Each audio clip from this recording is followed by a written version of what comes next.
বন্ধুরা, কাজল ভিলেজ কিচেনে সকলকে স্বাগত জানাই। রোজকার মতো আজও রান্নাঘরে চলে এলাম। আজকের রেসিপি হচ্ছে ডিম আর কিভাবে সয়াবিনের ভাপা, একটি নতুন রেসিপি। আশা করছি তোমাদের কিন্তু ভালো লাগবে। তো চলুন তাহলে শুরু করা যাক। তো দেখুন বন্ধুরা, এই সয়াবিন আর ডিমের একদম নতুন রেসিপি, আপনারা কিন্তু একবার হলো ট্রাই করবেন। তো দেখুন, এখানে আমি এক বাটি সয়াবিন নিয়ে নিয়েছি আর একটা এখানে মিক্সিং জার নিয়ে নিয়েছি। তো বন্ধুরা, এই সয়াবিনগুলোকে মিক্সিং জারের মধ্যে দিয়ে দিলাম, দিয়ে খুব ভালো করে একটু গুঁড়ো করে নেব। তারপরে আমি দেখাচ্ছি এটাকে কি করব। তো দেখুন বন্ধুরা, ভালো করে মিক্সিং জারের মধ্যে এইভাবে আমি গুঁড়ো করে নিয়েছি। মানে খুব বেশি পাউডারের মতো করিনি, হালকা এরকম দেখুন, মানে দানা দানা ভাব আছে, এরকমই কিন্তু করে নিতে হবে। তো এবারে এখানে আমি একটা বাটি নিয়ে নিয়েছি। এই বাটির মধ্যে দিয়ে দেব আমি যে সয়াবিনটাকে গুঁড়ো করে নিলাম, দিয়ে দিলাম সয়াবিনটা। এবারে এর মধ্যে দিয়ে দেব আমি দুটো ডিম। তো দেখুন, এখানে আমি ডিম নিয়ে নিয়েছি। এই ডিম দুটো এর মধ্যে দিয়ে দেব। তো আপনারা চাইলে কিন্তু কম বেশি নিতে পারেন বা একটা ডিমও নিতে পারেন, এতে করেও কিন্তু হয়ে যাবে। এবার আমি এখানে দিয়ে দেব একটা কাঁচা লঙ্কা কুচিয়ে রেখেছিলাম, দিয়ে দেব। তো বন্ধুরা, এই ডিমের ভাপা রেসিপিটি কিন্তু দারুণ লাগে। এবারে এর মধ্যে দিয়ে দেব স্বাদ মতো লবণ বা মাপ মতো লবণ। তো দেখুন, দিয়ে দিলাম লবণ। আর এবারে দিয়ে দেব হলুদের গুঁড়ো। হলুদের গুঁড়ো দিয়ে খুব ভালো করে এবারে এটাকে মিশিয়ে নিতে হবে এইভাবে। তো দেখুন বন্ধুরা, বেশ ভালো করে ফেটে নিলাম। তো দেখুন, এর বেশি আর ফাটতে হবে না, এইভাবেই ফাটলে কিন্তু হয়ে যাবে। এখানে আমি একটা গ্লাস নিয়েছি, আপনারা চাইলে স্টিলের বাটি, থালা যে কোনো কিছুতে ব্যবহার করতে পারেন। থালার মধ্যে দিয়ে দেবো, মানে গ্লাসের মধ্যে দিয়ে দেবো তেল। তো বন্ধুরা, আমি সর্ষের তেল দিচ্ছি। এই সর্ষের তেলে এই রান্নাটা যেহেতু হবে, তো তাই জন্যই সর্ষের তেল আমি এর মধ্যে দিয়ে দিলাম। এবারে গ্লাসটাকে এইভাবে ব্রাশ করে নিচ্ছি। দেখুন, খুব সুন্দর একটি নতুন একদম রান্না। একবার হলো এইভাবে কিন্তু ট্রাই করতে পারো, গরম ভাতের সঙ্গে কিন্তু দারুণ লাগবে। এরকম রান্না থাকলে কিন্তু মাছ মাংস ছেড়েও খাওয়া যাবে। দেখুন, তো আমি তেলটাকে খুব ভালো করে এইভাবে ব্রাশ করে দিলাম। এবার আমি যেই ব্যাটারটা রেডি করেছিলাম, এই ব্যাটারটা আমি এই গ্লাসের মধ্যেই দিয়ে দেব। তো দেখুন বন্ধুরা, গ্লাসের মধ্যে দিয়ে আমি এইভাবে একটু থকথকে করে, মানে ব্যাটারটাকে একটু সেট করে দিলাম। আর অপর দিকে দেখুন, কড়াতে আমি আগে থেকেই জল গরম হতে বসিয়েছিলাম। এবারে আমার কাছে স্ট্যান্ড নেই যেহেতু, আমি এরকম একটা মানে উনুনের এইটা নিয়ে নেব। গ্যাসের এইটা দিয়ে দিলাম। এবারে গ্যাসের মধ্যে ঠিক মাঝখানে এই গ্লাসটাকে আমি বসিয়ে দেব। তো তাই জন্যই বলেছিলাম, আপনারা চাইলে কিন্তু এটা থালাতেও, মানে থালা বা বাটির মধ্যেও করতে পারেন। এবার আমি এটাকে 10 মিনিটে এইভাবে চাপা দিয়ে দেব। 10 মিনিট পর ফিরে আসছি। একটা মশলা রেডি করে নিয়ে যাক। একটা বাটি নিয়ে নিয়েছি, বাটির মধ্যে দিয়ে দেব আমি হলুদের গুঁড়ো। তো দেখুন, দিয়ে দিলাম হলুদের গুঁড়ো, দিয়ে দেব ধনে গুঁড়ো, দিয়ে দেব এখানে জিরে গুঁড়ো আর লঙ্কার গুঁড়ো দিয়ে দেব।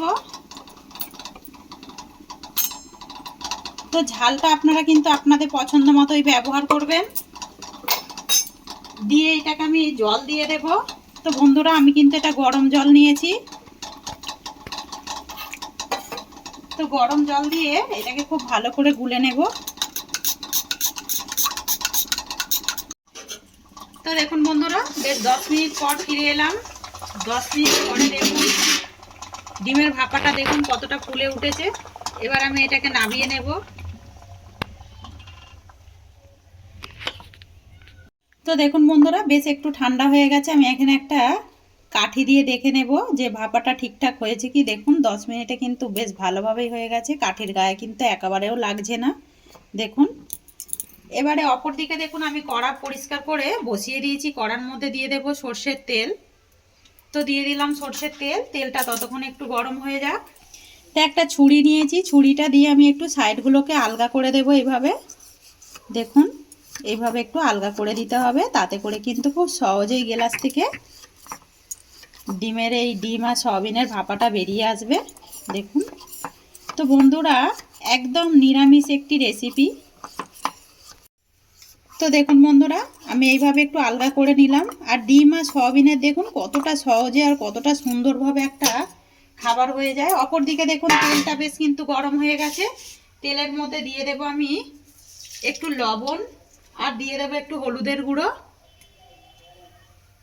তো দেখুন দিয়ে দিলাম। তো বন্ধুরা, তেলে কিন্তু লবণ আর হলুদ দিলে কিন্তু আলু ভাজা খুব সুন্দর রং হয়। দেখুন এখানে আমি দুটো কিন্তু সিদ্ধ করা আলু নিয়ে নিয়েছি, দিয়ে টুকরো করে নিয়েছি, খোলাগুলো ছাড়িয়ে আলুগুলোকে আমি তেলের মধ্যে দিয়ে দেব। দিয়ে আমি একটু ভেজে নেব, তাতে করে কিন্তু খেতে ভালো লাগবে। আপনারা চাইলে কিন্তু নাও দিতে পারেন আলু, আমি একটু আলু দিয়েই করব। এবারে ডিমের এই ভাপাটাকে আমি একটা থালার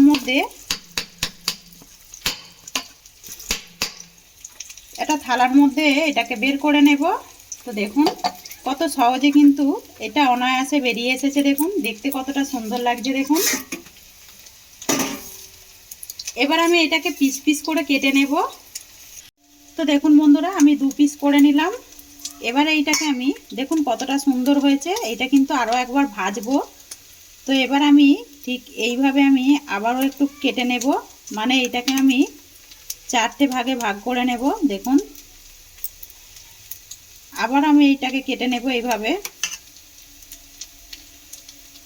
তো বন্ধুরা, খেতে কিন্তু দারুণ হয়। একবার হলো এটা কিন্তু ট্রাই করতে পারো। একটু যে নরম নরম মতো আছে, এইটাই করে কিন্তু কিছুই হবে না, বেশ ভালোই লাগবে। তো এটা বেশ মোটা লাগছে, আমি আরও একটা টুকরো করে নেব। দেখুন এতে করে কিন্তু দেখতে ভালো লাগবে। আর একটা ভাপা যে সয়াবিন আর ডিমের না দারুণ সুন্দর একটা গন্ধ ছেড়েছে। তো এইভাবে আমি টুকরো করে নিলাম আরও, কেন দেখতে বেশ ভালো লাগছে না, খারাপ লাগছে, তার জন্য আমি আরও একটু পিস পিস করে নিলাম। অপর দিকে দেখুন আলুটাও বেশ কিন্তু ভাজা হয়ে গেছে। এবার আমি আলুগুলোকে একটা থালার মধ্যে নামিয়ে নেব। আলুগুলোকে নামিয়ে নিলাম। আর আমি এই যে ডিম আর সয়াবিনের যে ভাপাটা করেছি না, এইগুলোকেও তেলের মধ্যে দিয়ে দেব, তাতে করে একটু খেতে ভালো লাগবে। ঠিক যেরকম মাছের পিস আমরা ভেজে থাকি সেইভাবেই ভেজে নিতে হবে। তো দেখুন বেশ এক পিঠটা হয়ে গেছে, একটু উল্টে দেব এইভাবে। এখন কিন্তু একেবারে ভেঙে যাবে না, দেখুন ভেজে নিলে কিন্তু খেতে ভালো হয়। আপনারা চাইলে কিন্তু সিদ্ধ করাও কিন্তু এইভাবে একটা তরকারি করতে পারেন, তাতে করেও কিন্তু ভালো লাগবে। দেখুন তো দেখুন বন্ধুরা, বেশ ভাজাগুলো কতটা সুন্দর হয়েছে দেখুন দেখতে। তো যারা কিন্তু সয়াবিন খায় না, অনেকে আছে, এইভাবে যদি রান্না করে দেন তাতে করে কিন্তু অনায়াসে খেয়ে নেবে। দেখুন কড়ার মধ্যে আমি আরও একটু তেল দিয়ে দেব, সর্ষের তেল।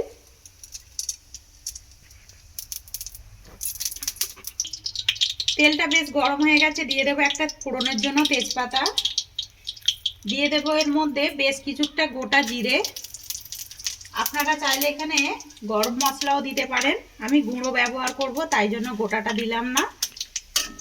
ফোড়নটাকে খুব সুন্দর করে ভেজে নেব, যাতে করে সুন্দর একটা মিষ্টি গন্ধ আসা পর্যন্তই এইভাবে ভেজে নিতে হবে। তো দেখুন ফোড়নটা কিন্তু খুব সুন্দরভাবে ভালোভাবে ভাজা হয়ে গেছে। এখানে যে মশলাটা আমি রেডি করেছিলাম না, এই মশলাটাকে আমি তেলের মধ্যে দিয়ে দেব। অল্প একটু জল দিয়ে দেব, দিয়ে আমি মশলাটাকে খুব ভালো করে কষিয়ে দেব। ততক্ষণে আমি আর একটা স্পেশাল মশলা করে নেব। এখানে আমি মিক্সিং জার নিয়ে নিয়েছি, দিয়ে দেব একটা কেটে রাখা পেঁয়াজ, ছোট সাইজের নিয়েছি, দিয়ে দেব আদা, আর দিয়ে দেব কয়েক টুকরো রসুন। তো বন্ধুরা, এখানে আর এক টুকরো আদা রয়ে গেছে। দুটো কাঁচা লঙ্কা একটু ফাটিয়ে নিয়ে দিয়ে দেব। আর এর মধ্যে দিয়ে দেব আমি দেখুন ধনেপাতার কিছুটা ডাঁটি নিয়েছি, এই ডাঁটিগুলো দিয়ে দেব। তো একবার এইভাবে কিন্তু তরকারি করে দেখবেন দারুণ সুন্দর টেস্ট হয়। আর পাতাগুলো আমি অন্যভাবে ব্যবহার করব, সেটাও আপনাদেরকে দেখাচ্ছি। দিয়ে এবার এটাকে খুব ভালো করে মিক্সিতে দিয়ে বেটে নেব।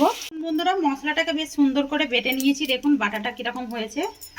আর ধনেপাতা ডাঁটি দেওয়ার কারণে একটু সবুজ মতো দেখাচ্ছে, দেখতে কিন্তু বেশ ভালো হয়েছে, গন্ধটাও ভালো ছেড়েছে। অপর দিকে দেখুন মশলাটা বেশ কিন্তু একদম ভাজা হয়ে গেছে। এই ভাজার মধ্যে আমি দিয়ে দেব বেটে রাখা এই মশলাটাকেও দিয়ে দেব। মশলাটাকেই দিয়ে দিলাম, দিয়ে খুব ভালো করে এইভাবে মিশিয়ে নেব। এবার আমি মিক্সি ধোয়া একটু অল্প করে জল দিয়ে দেবো। গরম জলই ব্যবহার করতে হবে বন্ধুরা, গরম জল দিলে পরে কিন্তু তরকারির টেস্ট ভালো হয়। একবার এইভাবে করে দেখবেন। তো দেখুন আমি জলটাকে দিয়ে দিলাম, দিয়ে খুব ভালো করে আমি মশলাটাকে এইভাবে আমি কষিয়ে নেব। তো এবার আমি দিয়ে দেবো এর মধ্যে স্বাদ মতো লবণ বা মাপ মতো লবণ।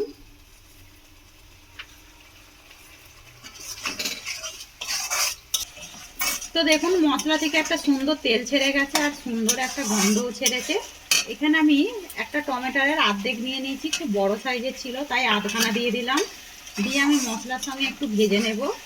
চাইলে কিন্তু আগেও ভেজে নিতে পারতেন, আমি এরকমই একটু দেবো যাতে করে তরকারির রঙটা কিন্তু আরও ভালো হবে। তো দেখুন বন্ধুরা মশলাটা বেশ দারুণ সুন্দর কষানো হয়ে গেছে। আমি এখানে যেগুলো ভেজে রেখেছিলাম আলু আর মানে ডিম আর সয়াবিনের যেই ভাপা ওইগুলোকেও দিয়ে আমি একসঙ্গে মিশিয়ে দিলাম। একদম পুরো মাংসের মতোই টেস্ট হবে। আপনারা চাইলে কিন্তু জল দেবার পরেও দিতে পারেন। আমি যেহেতু গরম জল ব্যবহার করছি তাই জন্য মশলাটার সঙ্গে আলু আর সয়াবিন ডিমের ভাপাটাকেও দিয়ে এইভাবে একটু নাড়াচাড়া করে মিশিয়ে দিলাম।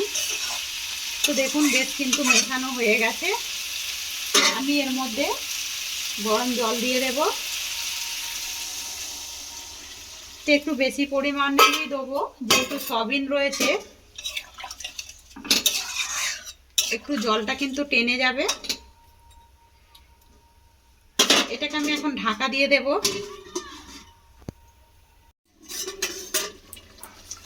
তো দেখুন বন্ধুরা বেশ কিন্তু ফুটে উঠেছে, দেখতে কতটা সুন্দর লাগছে আর কালারটাও দেখুন সুন্দর হয়েছে। এবার আমি এর মধ্যে দিয়ে দেব গরম মশলা গুঁড়ো। গরম মশলা দিয়ে দিলাম আর দিয়ে দেবো আমি ধনেপাতা কোচানো, দিয়ে খুব ভালো করে এইভাবে মিশিয়ে নেব।